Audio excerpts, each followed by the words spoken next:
啤酒、饮料、矿泉水、花生、瓜子、八宝粥，你可来了。春节临近，辛苦了一年的你，此时此刻是否正在回家的路上？你是哪里人？回家要花多长时间呢？每个人的家乡或多或少都流传着一些奇闻传说，反正旅途很长，不如一起来聊聊那些你从小听到大的故事。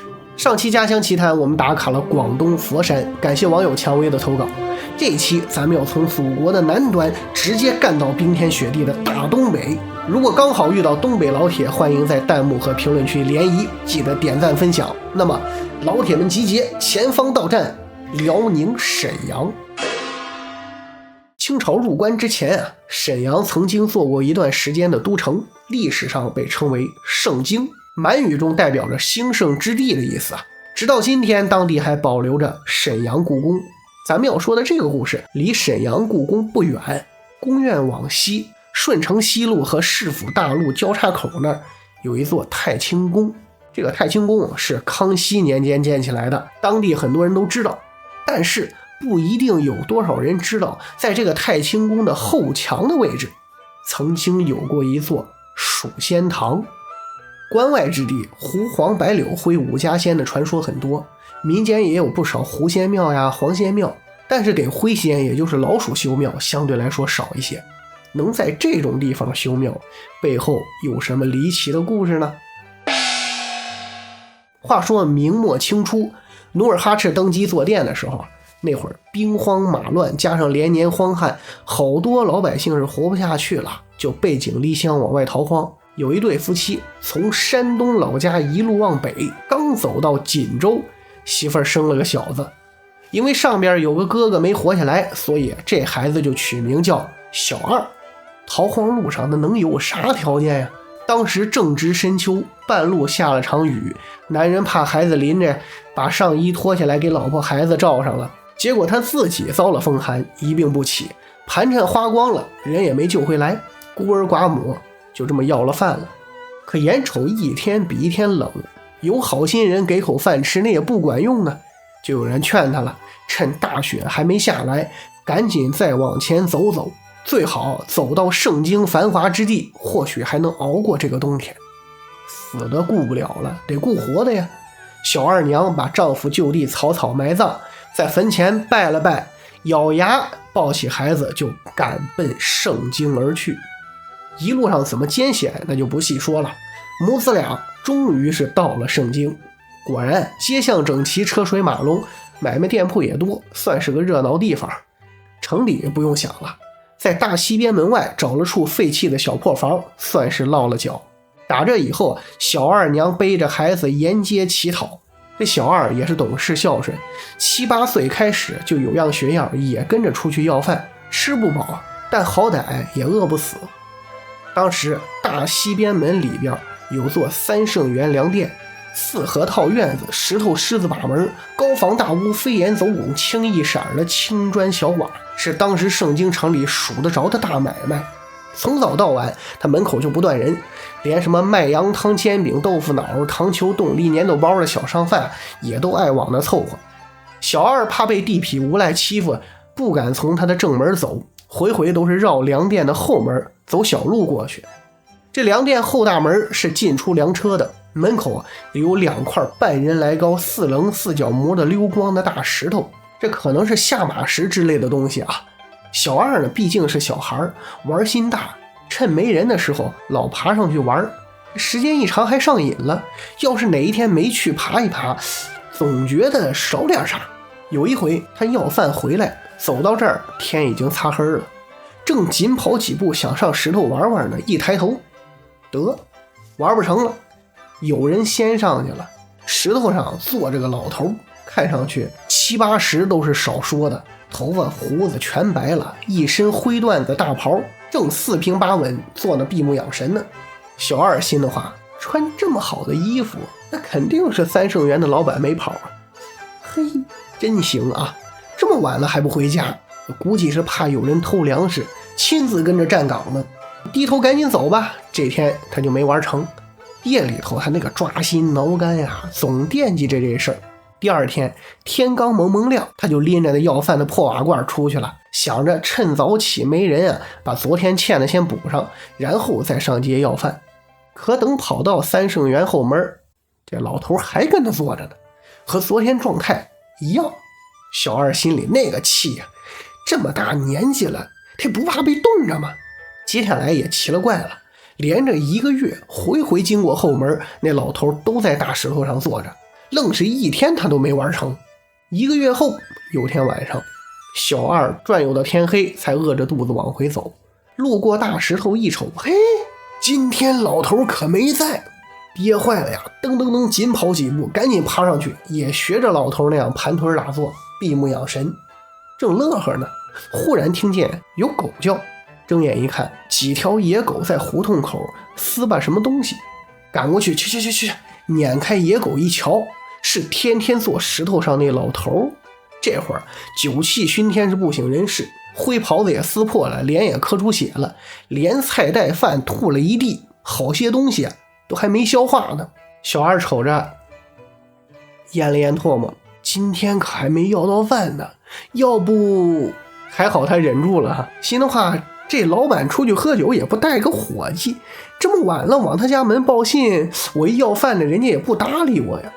不管也不行啊，野狗可还没走远呢，万一扭头再给掏了肠子。想来想去，得委屈您老一下，先跟我回家吧，就给老头背回他那破房子去了。俗话说死沉，这人喝醉了跟死了没多大区别，分量比平时能重3分。好不容易拖到了家，小二娘吓一跳啊，哟，要饭要回来个老头，你这是要吃人啊？小二说，娘咱不闹啊，这是三圣园粮店的老板。把情况这么一说，娘俩都是好心眼儿，用破木头板子加干草搭了个铺，让老头躺着。俩人也不敢睡啊，怕他半夜万一吐了把自己给呛死，就在旁边足足守了1天1宿。等第2天晚上，老头才醒过来，喝了碗白水，问清楚情况，一看这家那可是穷到份上了，小房东倒西歪，土坯窗户麻袋片的门，屋里啊就有1大1小2套瓦罐，一长一短2根打狗棒。再瞧着母子俩，虽说穿的破旧，面带饥色，可眼眉里却透着憨厚善良。尤其这小孩长得虎头虎脑，特别可爱。老头点点头，你母子2人如此清贫，却有此等热心，救下了老朽一命，日后我当重谢。说罢深施一礼，出门就走了。走就走吧，本来救人也不是图他啥，这事儿也就过去了。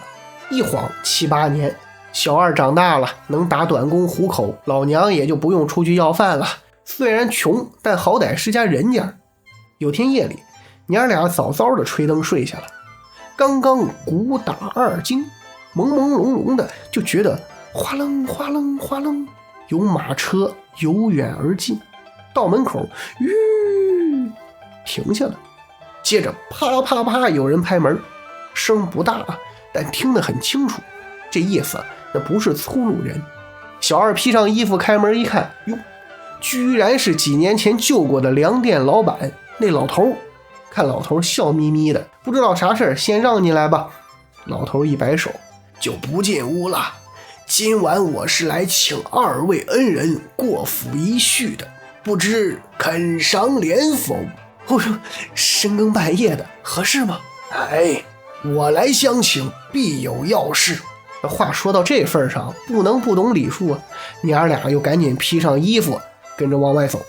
出得门来一瞧，好家伙，停着辆描金雕花的大马车，车前头2匹白马，蹄子背高8尺，头着尾长丈2，竹签耳朵刀郎脖，颈下一溜的红缨烙是雪里看灯，就跟那年画上画的似的。见人出来，一个20来岁收拾的紧趁利索的车把式赶紧上前撩车帘递脚凳，把娘俩让到车上。等几人坐稳喽，只听啪一声鞭花响，接着马挂銮铃，哗啷哗啷哗啷哗啷，咕噜咕噜咕噜咕噜咕噜咕噜，车轮隆隆，耳边呼呼的直起风啊！娘俩想往外瞧瞧，发现周围挡着溜檐，啥也看不见。不让看就不看吧。说话间，马车又停下了，下车一看，面前一户好阔气的富贵人家呀，高墙顶琉璃小瓦，门楼子上挂一对宫灯，黑油子大门敞开着，2只石头狮子是护卫左右，正房门房灯火通明，一群穿红挂绿的男男女女全都笑不滋的列队欢迎。娘俩都看傻了，晕晕乎乎被簇拥着进了上房，落了座，献了茶。老头对娘俩说：“今天请恩人来，是想和你们商量件事啊。我有小女，名叫玉翠，眼下刚满17岁，还没有出嫁。如恩人不嫌，让她和小二结为夫妻，到你家早晚服侍可好啊？”这话一出，小二和他娘全不说话了，当时心里翻了10几个个。人不能贪便宜，老话说小庙不供大佛，别看老头挺好，女儿未必随爹呀。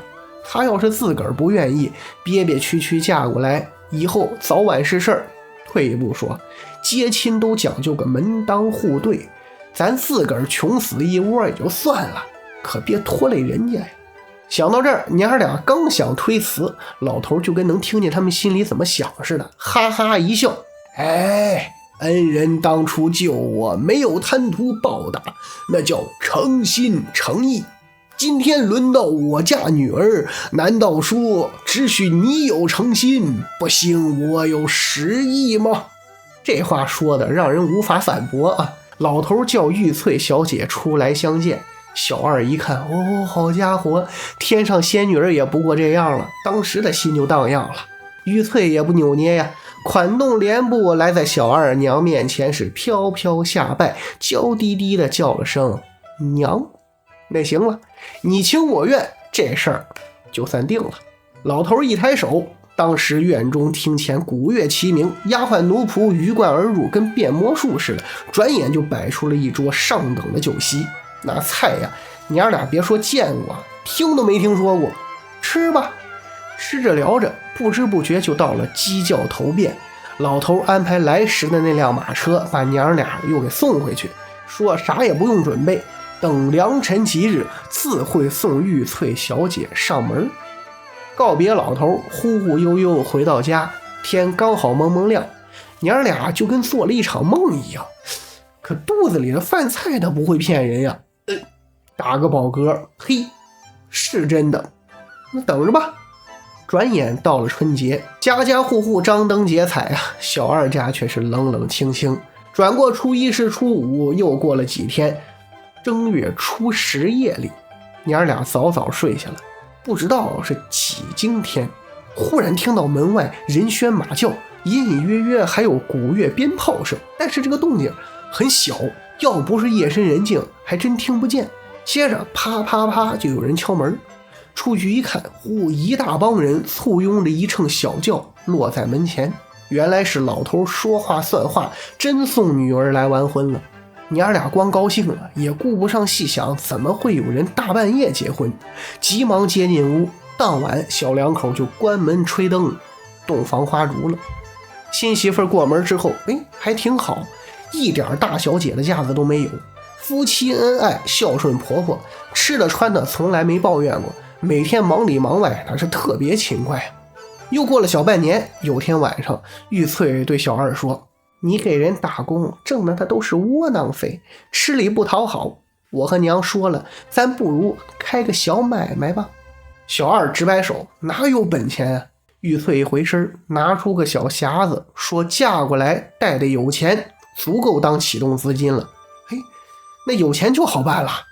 第二天，小两口就张罗着布置门面，进货上货，很快夫妻小铺就开张了。老话说，没有不开张的油盐店。打这天起，几年时间，小二家的买卖是越做越大，从开小铺到开私房，再到开商行，买卖是怎么干怎么顺，钱就跟长了腿一样往他家跑。慢慢的，在大西边门就开了10多处的买卖，小二也成了坊前附近头等的富户，有钱有地位了，旧名字也就没人叫了，改了个大号叫鸿生，买卖呢也跟着改成了鸿生商行。前面说过，大西门里路北那家3圣元粮店，这本来生意很好啊，可打小二结婚那年起，不不知道为啥，这粮店的生意是老太太拜年，一年不如一年，熬来熬去，眼看要黄，店老板只好忍痛出队。玉翠听说了，他赶紧让小二把店给对了过来。这时候小二已经知道老头不是粮店老板了，他聪明也不细问，没想到粮店到手之后没出半年，居然起死回生了，买卖比过去还要兴旺，数年间成了圣经数得上号的大粮行。可说是人生易老，世事无常啊，几十年转眼就过去了，天下易主，小二娘走了，夫妻俩也已经子孙满堂，成了老头老太太。这一天，媳妇儿玉翠突然对小二说：“这么多年你不问，但估计已经知道了吧？我家呀，其实是属仙。当年我爹之所以差点被野狗咬死，都怨那三圣元粮店老板。他困难的时候，我家保他飞黄腾达，可得意之后啊，就忘恩负义，拆了仙堂，弄得我全家老小无处可归。就这样，我爹还天天蹲在门口石头上保他呢。可那老头执迷不悟啊，居然恩将仇报，请人来画符做法，想把我们逼得山穷水尽。还好遇到了你呀。